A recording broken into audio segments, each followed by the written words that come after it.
Women charged police lines and threw Molotov cocktails at officers in Mexico City during protests demanding the legalization of abortion in the majority Roman Catholic country. The protesters, clad in the green bandanas that have become the symbol of the pro-choice movement in Latin America. Here's a summary of the article. Women charged police lines and threw Molotov cocktails at officers in Mexico City on Monday during protests demanding the legalization of abortion in the majority Roman Catholic country. The protesters, clad in the green bandanas that have become the symbol of the pro-choice movement in Latin America, gathered in Mexico's capital to mark International Safe Abortion Day, which is celebrated each year on September 28. Police, many of them female officers, responded by spraying plumes of tear gas at the women, some of whom wielded hammers, and threw bottles and paint. Greater than Mexican women launched general strike to protest the high rate of femicide. Abortion is illegal in Mexico outside the capital city and the southern state of Oaxaca, which legalized the medical procedure last year. In the rest of Mexico, abortion is banned except under certain circumstances, such as rape.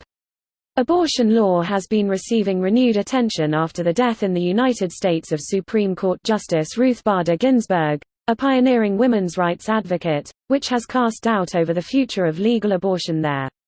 This post received a score of 23,000, with an upvote ratio of 92%. Here are the top comments in response to this article. Wait, it's legal in the city but not the rest of the country?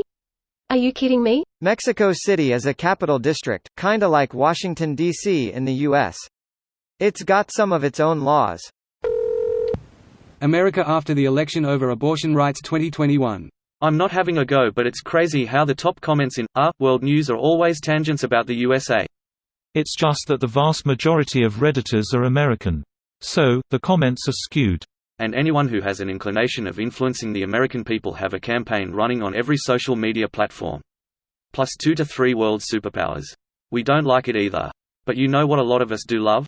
Autonomy over our bodies and basic human rights, so bringing up the dismantling of Roe v. Wade is pretty fucking valid here.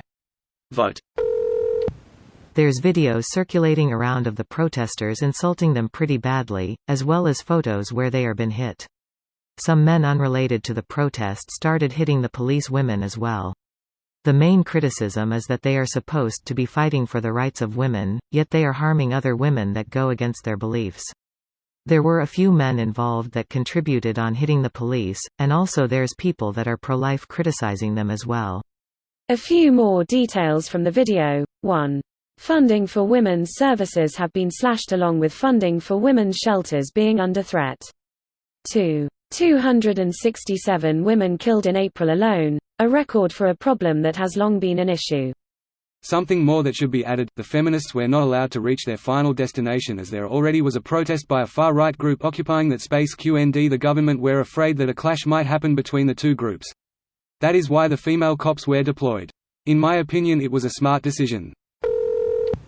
Brew. I just don't wanna be labeled as a Latinx. Don't even mention it. No actual Latino will ever call themselves that. I'm a Salvadoreño living in Arkansas and I've never heard anyone say Latinx. So I feel dumb asking, but what does it mean and why is it bad? It's just people trying to remove the gender binary of masculine and feminine out of Spanish nouns.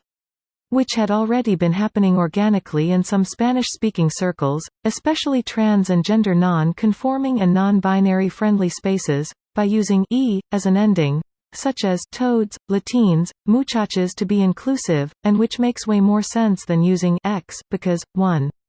People don't like «x», because it's impossible to pronounce and really anglicized, and also, it just doesn't sound good. People feel like it also alienates actual Spanish speakers by forcing them to conform to this new speech, and especially alienates people who haven't studied, are older, are already excluded or marginalized, and maybe don't even speak English anyway. This video was automatically created by Reddit to speech.